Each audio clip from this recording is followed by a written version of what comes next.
যেইভাবে হত্যা করছে, একটা ইমামকে এইভাবে হত্যা করতে পারে না। দেখলাম একজন প্রশাসন পানি দিতে যাইয়া পানিটা আবার ফিরা লইয়া গেছে, যেন কারবালার ইতিহাসটাকে কারবালার ইতিহাস নাড়া দিয়া উঠেছে। এই জন্য এমন একটা সময় আমরা বসবাস করতেছি, জ্বলন্ত আমরা হাতে রাখলে যেমন কষ্ট হবে, ইমানটা রাখতে এর চাইতে বেশি কষ্ট হইতাছে। এরপরে আমার কথা একটাই, জীবন দিলে দেব কিন্তু ইমান দিব না। গতকাল আমি একটা ঘটনা দেখলাম, আরে বাবা প্রতিবেশীর সম্পদ পাওয়ার আশায়, প্রতিবেশীর 28 বিঘা সম্পদ দখল করার আশায় নিজের মেয়েটারে 28 বিঘা জমির জন্য নিজের মেয়েটারে বাবা এবং মা নিজে ভুট্টা খেতে নিয়ে মাইরা একেবারে তার দুনিয়া থেকে বিদায় করে দিয়েছে। ওই মাইরা প্রতিবেশীকে ফাঁসাইয়া 28 বিঘা জমিন দখল করার জন্য। বোঝা গেল রে বন্ধু, এই 1000 বছরের পরও এই বাংলার জমিনে এমন কাজ চলতেছে, আইয়ামে জাহিলিয়াতকে হার মানাইতেছে। কথা কম ঠিক কিনা? এমন একটা সময় ছিল আল্লাহর জিকির করতে গেলে ডানে আক্রমণ হয়েছে, বামে আক্রমণ হয়েছে।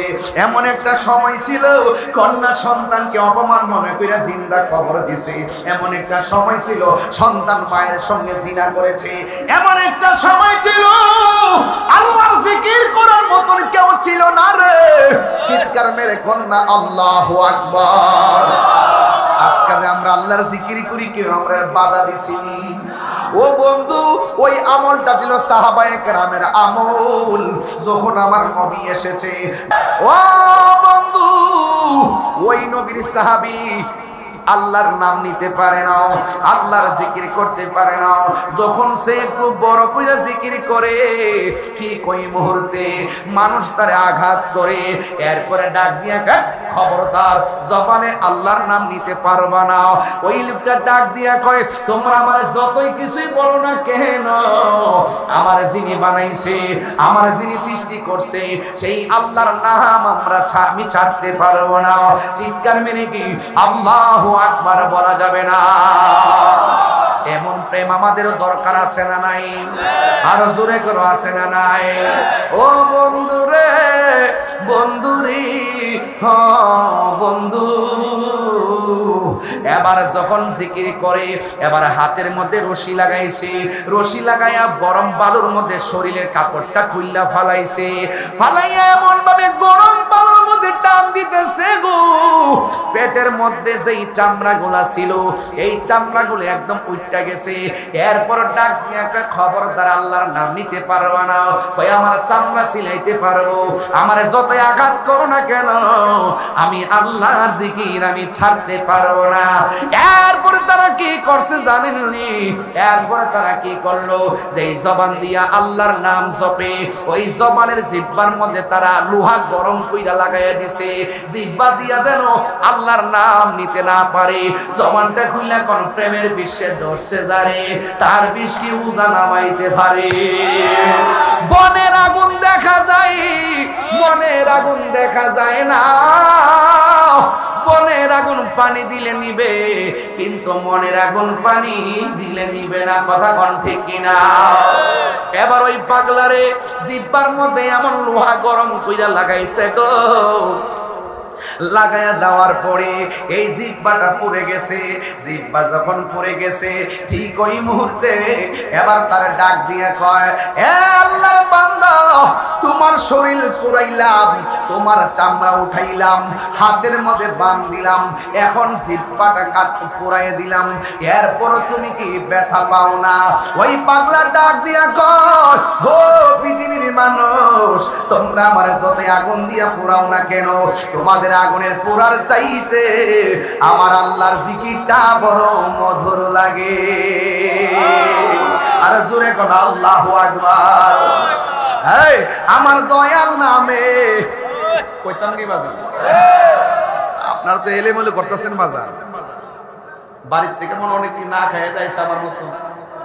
আমি তো বিডিআর কইতাছি, কই বিডিআর গেছে গা, গেছে গা, বিডিআর কইলাম যে না খাইছি, বাইরে থেকে দোকান থেকে রুটি লো আর কলা লো, ওই মুরুদ থেকে রুটি আর কলা লইয়া গাড়ির মধ্যে দিছে, রুটি আর কলা খাইছি, গাড়ি পানি খাইছি, স্টেজ উঠছে। আমি জানি যে আপনারা অনেকে না খায় বসে, আমি পাগল গুলো না খায় বসে, আর আমি গরজে খাইতাম বইতাম, বাদ দেন আমার কলা দেন আর রুটি দেন, পরে গাড়িতে বসে কলা রুটি খাইছি। অনেকে তো বোঝে যে বক্তারা যে না জানে কত রান খাইতে খাইতে মাহফিল আয়ে রে, এরা জিন্দিগি যে কত কঠিন এটা আল্লাহ ছাড়া কেউ জানে না বাজান। এরপরও বাজান কষ্ট করে কথা বলতেছি, আর 10 মিনিট সময় কি আমার দিবেন আপনারা ইনশাআল্লাহ? এখন তাহলে এটা হইলো মুসলমানদের চরিত্র। কোন জায়গায় যদি কোনো মুসলমান কোনো আক্রমণের শিকার হয়, তাহলে আরেকজন মুসলমান তারে সহযোগিতা করার জন্য যেতে হবে। যে ফিলিস্তিন যে মুসলমানরা আক্রমণ হয়েছে, আমরা বাংলাদেশে কি প্রতিবাদ করি নাই? ঢাকা শহরকে আমরা যাই নাই? বিভিন্ন এই বরুড়াতে কি প্রোগ্রাম করি নাই? চাঁদপুর হাজীগঞ্জ কি প্রোগ্রাম করি নাই? জুয়াগে প্রোগ্রাম করি নাই? যেখানে গেছি সেখানে কি প্রোগ্রাম করি নাই? এটার নিয়ম হলো যেখানে পৃথিবীর প্রত্যেকটা মুসলমান হলো একটা দেহের মতন, যে কোনো জায়গায় মুসলমান যদি আঘাতপ্রাপ্ত হয় আরেকটা মুসলমান তার পাশে দাঁড়াতে হবে। কথা বলেন ঠিক কিনা?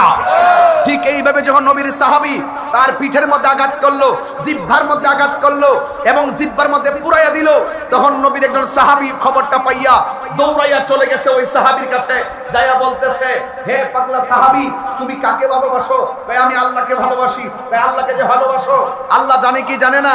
কয় জানে। আর কাকে ভালোবাসো? কয় নবীকে ভালোবাসি। নবীকে যে ভালোবাসো আল্লাহ জানে কি জানে না? আর রাসূল জানে কি জানে না? কয় হ্যাঁ রাসূল জানে। তাইলে একটা কাম করো, কিছুক্ষণের জন্য গোপনে গোপনে আল্লাহরে ডাকো। আল্লাহ তো মনের খবর জানে, রাসূল তো মনের খবর জানে। তাইলে একটা কাজ করো, তাহলে আপাতত নীরবে নীরবে আল্লাহর জিকির করো, নীরবে নীরবে নবীর দুরূদ পড়ো, নীরবে নীরবে নবীর শান গাও, নীরবে নীরবে আল্লাহর শান গাও। এবার ওই সাহাবী ডাক দিয়ে কয়, হে আবু বকর, এতক্ষণ তারা আমাকে আঘাত করেছে, এতক্ষণ আমাকে আমার জিহ্বা পুরাইয়া দিয়েছে, আমি আঘাত পাই নাই, আমার কাছে শান্তি লাগছে, কারণ প্রেমের আগুন জ্বলে দ্বিগুণ। কথা বলেন ঠিক না বেঠিক? কিন্তু তুমি যে আমারে বলছো আমি কিছুক্ষণের জন্য আল্লাহর নামটা আস্তে আস্তে জপতাম, কার ডরে জপতাম? মুনাফিকের ডরে? আয় খাজা, आय मेरे खाजा में आया बहुत दूर से, झोली मेरे भर दे तो मोहम्मदी नूर से। की बुझो कथा? आय रतने रतन छिने भ्रमरे छिने मधु মাহফিলে গাড়তি আছে, আর আগে করে নাকি লেগে ব্যাগ ফাড়াই দেন, অসুবিধা নেই, ব্যাগ ফাড়াই দেন, সবাই টাকা দিয়ে দেবে, কি কোন না কোন প্রয়োজনে 100 করে টাকা দিয়ে দেবে। যাও যাও, এটা আমার আগে বললে আরো ভালোই তো। এই জান জান, এই কথা কি কষ্ট হইতেছে? এখানে একটা নাতে রাসূলের ভয় আছে, পারলে এটা নিয়ে যাবেন 50 টাকা দিয়ে। এই যুবক ভাইরা, আপনারা যদি মাত্র 100 করে টাকা দেন, মিনিমাম 50,000 টাকা হবে। সবাই শরীক হয়ে যেন বাপ মার জন্য দোয়া। এই বৃষ্টির পানিতে বাপটা কবরে পড়ে রইছে, বৃষ্টির পানিতে দাদাটা কবরে পড়ে রইছে, ওই চেহারাগুলো মনে কইরা কইরা যে যা পারেন তা দিয়ে দেন। আমার শুরুতে বললে এতক্ষণ আমি মোটামুটি ভালো উঠাই দিতাম, এখন তো টাকা দেওয়ার কথা কইছে, কটা দিন উঠতে থাকে কেমনে ব্যাগ। এই বট ওই দেন, সবাই দেন, একটা দিনও বাদ না যায়, সবাই দিবেন। দান করলে কি ধন কমে না বাড়ে? আরো জোরে কোন বাড়ে না কমে? এই জন্য দানশীল ব্যক্তিকে আল্লাহ বড় পছন্দ করে, আল্লাহ বড় পছন্দ করে। এই জন্য সবাই দান করবেন। হাসরের মাঠে 7 প্রকারের মানুষকে আল্লাহ পাক আরশের নিচে ছায়া দিবে। এর মধ্যে এক শ্রেণী হলো যারা আল্লাহর পথে দান করে। সবাই দান করবেন। আমার আরেকজন দিলেন 500 টাকা, মাশাআল্লাহ, এটা মাহফিলে দিচ্ছেন, আল্লাহ কবুল করুন। আরেকজন দিলেন 100 টাকা, চিৎকার মেরে কেন মারহাবা কর, আরেকজন মারহাবা। তাহলে আওয়াজ করে বলুন, এক মুসলমান বিপদে বলে আরেক মুসলমানকে হাসবে না পাশে দাঁড়াবে? আরো জোরে কেন কি করবে? পাশে দাঁড়াবে। এবার যদি সে হিন্দু যদি হয়, হিন্দু বিপদে পড়লো পাশে দাঁড়াবে। কথা বলেন ঠিক কিনা? দেন লন লন টাকা কোন লন, মানুষ মানুষের জন্য। কথা কোন ঠিক কিনা? ইমান আকীদা তো আছেই, মানুষ হিসেবে মানুষের পাশে দাঁড়াতে হবে। কথা বলেন ঠিক কিনা? সবাই আমার সাথে বলেন, তুমি জীবন তুমি মরণ, আধার ঘরে তুমি আপন, তুমি জীবন তুমি মরণ, আধার ঘরে। এই যে একটা সমস্যা, টাকা দিতে গেলেই মানুষ উঠতে যায়। হুজুর ওয়াজ করেন, ওয়াজ করেন, কিন্তু টাকা দেওয়ার কথা কইেন না। বাজান যে যা পারেন তা দিবেন। এটা নিয়ে এই সভাপতি দিছে নাকি? দিছে মাশাআল্লাহ। আর সভাপতি জোয়ান সভাপতি না, এই সভাপতি নিয়ে বহুত কাম করন যাবে।